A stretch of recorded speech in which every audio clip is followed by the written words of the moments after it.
অবশেষে কিন্তু সরকারি চাকরিজীবীরা দারুণ সুখবর পেতে যাচ্ছেন, মহার্ঘ ভাতা তাহলে হয়ে যাচ্ছে। আজকে মহার্ঘ ভাতা সম্পর্কে বিস্তারিত তথ্য থাকবে এই ভিডিওতে। আপনারা গতকালই জানতে পেরেছেন যে মহার্ঘ ভাতা নিয়ে কিন্তু সমাবেশ করেছে বাংলাদেশ সরকারি চাকরিজীবী ফোরাম, এবং সেই চাকরিজীবী ফোরাম থেকে কঠোর হুঁশিয়ারি দিয়েছেন যে অবিলম্বে যদি কার্যকর না করা হয় সেক্ষেত্রে কিন্তু তারা কঠোর কর্মসূচিতে কর্মবিরতিতে যাবেন। আজকের ভিডিওতে এই সম্পর্কে বিস্তারিত আলোচনা থাকবে যে সরকারি চাকরিজীবীরা কী ধরনের সুবিধা পেতে যাচ্ছেন এবং কত শতাংশ মহার্ঘ ভাতা পাবেন কিংবা পে স্কেল পেতে যাচ্ছেন। তো চলুন মূল আলোচনায়। তবে তার আগে অনুরোধ থাকবে, আমাদের এই পরিবার যদি আপনারা নতুন হয়ে থাকেন তাহলে চ্যানেলটি সাবস্ক্রাইব করে আমাদের পাশে থাকুন। তো চলুন মূল আলোচনায়। এখানে আপনারা দেখতে পাচ্ছেন যে যেটা বলা হচ্ছে যে 50% মহার্ঘ ভাতা নম পে স্কেল বাস্তবায়ন সহ 5-7 দফা দাবিতে মহাসমাবেশ করেছেন সরকারি চাকরিজীবীরা।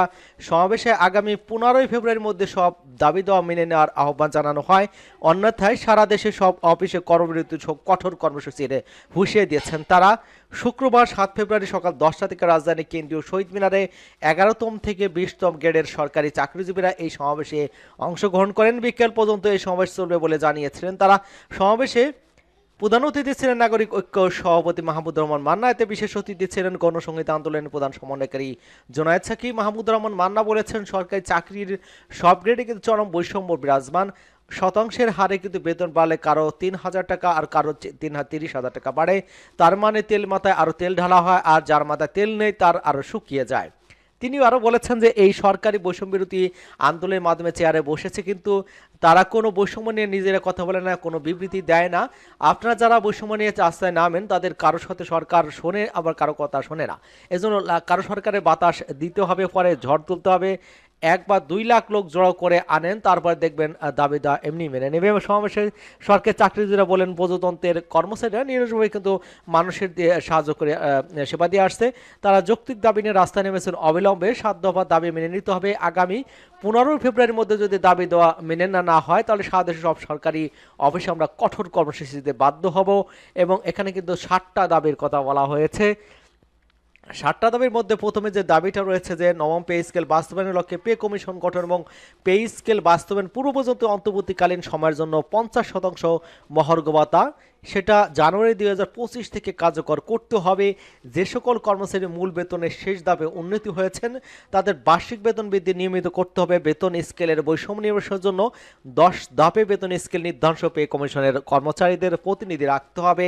সচিবালয়ের ন্যায় সকল সরকারি আধা সরকারি দপ্তর, অধিদপ্তর, পরিদপ্তর, স্বায়ত্তশাসিত প্রতিষ্ঠান সংবাদগুলো পদবি গ্রেড পরিবর্তন করতে হবে এবং এবং অভিন্ন নিয়োগ বিধি প্রণয়ন করে কর্মচারীদের মধ্যে সৃষ্ট বৈষম্য দূর করতে হবে।